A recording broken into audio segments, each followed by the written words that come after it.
बड़ा भाई जिंदगी में 2 बार बाप के फर्ज निभाता है, बड़ा या जिम्मेदार बोलूँगा, सारे बड़े भाई भी जिम्मेदार नहीं होते, लेकिन जो भाई जिम्मेदार होते हैं वो 2 बार अपनी ज़िंदगी में बाप के फ़र्ज़ निभाते हैं। पहला तो वो अपने भाई बहनों को, छोटे भाई बहनों को बाप बनकर पालते हैं, और दूसरा अपनी औलादों को पालते हैं। लेकिन उन्हें मिलता क्या है? भाई उन्होंने मुझे अपनी कहानी सुनाई ना, मुझे रोना आ गया।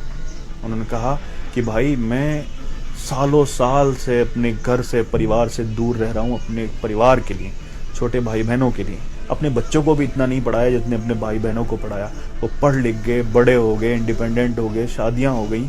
मैं विदेश में ही पढ़ा हूँ और उन्होंने अपने अलग अलग घर बना लिए। मैंने उन्हें सब कुछ दिया, काबिल बनाया, और उन सब ने छुप छुप कर अपने अपने घर बना लिए। उन सब के अपने अपने घर हैं। आज मैं घर जाता हूँ, मेरा अपना घर ही नहीं है। ये जुल्म नहीं है भाई पर?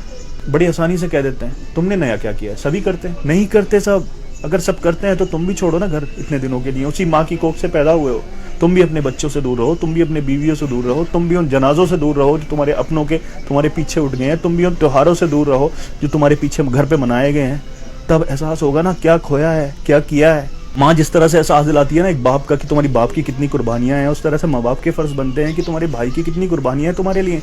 वैसे तो हर एक को कुर्बानियों का एहसास होना चाहिए, लेकिन वो अगर एहसास नहीं दिलाएंगे तो फिर उन छोटे भाई बहनों को एहसास कैसे होगा कि हमारे भाई ने हमारे लिए क्या क्या कुर्बानियां दी हैं, तुमने हमारे लिए क्या किया। अरे कुर्बान किया है खुद को, अरे कुर्बान कर देता है खुद को, फिर कहते हो तुमने हमारे लिए क्या किया है। ये बड़े भाई की जान पर तो जुल्म होता ही है, लेकिन उससे ज्यादा अपनी जान पर जुल्म कर रहे हो, क्योंकि जिसने दुनिया बना दिया है उसने फरमा दिया है कि इंसान वही है जिसके सीने में रहम दिल है।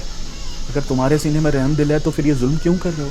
उस पर जुल्म कर रहे हो, अपनी जान पर जुल्म कर रहे हो, क्योंकि इस जुल्म का बदला तो लिया जाएगा। क्योंकि जो दिखता है सिर्फ वही जुल्म नहीं होता, ये भी एक जुल्म है कि जिस भाई ने तुम्हारे लिए कुर्बानियां दी हैं उसकी औलाद को तुम गले तक नहीं लगा सकते, उसको बोल नहीं सकते कि तुम्हारे बाप ने हमारे लिए बहुत कुर्बानियां दी हैं, हम तुम्हारे लिए क्या कर सकते हैं। माँ बाप हैं जो इस कुर्बानी का एहसास दिला सकते हैं। मेरा यही मानना है कि एक घर में सबसे ज्यादा फिक्र और डिप्रेशन में माँ बाप नहीं होते, बड़ा बेटा होता है। काश मेरी ये बात लोगों के दिलों में उतर जाए और वो अपने बेटों को गले लगाकर, अपने भाइयों को गले लगाकर कहें कि आपने हमारे लिए बहुत कुर्बानियां दी हैं, आप हमारे अपने हो। अपने ही घर में अपनों के बीच पराया फील करना दुनिया की सबसे दर्दनाक फीलिंग है।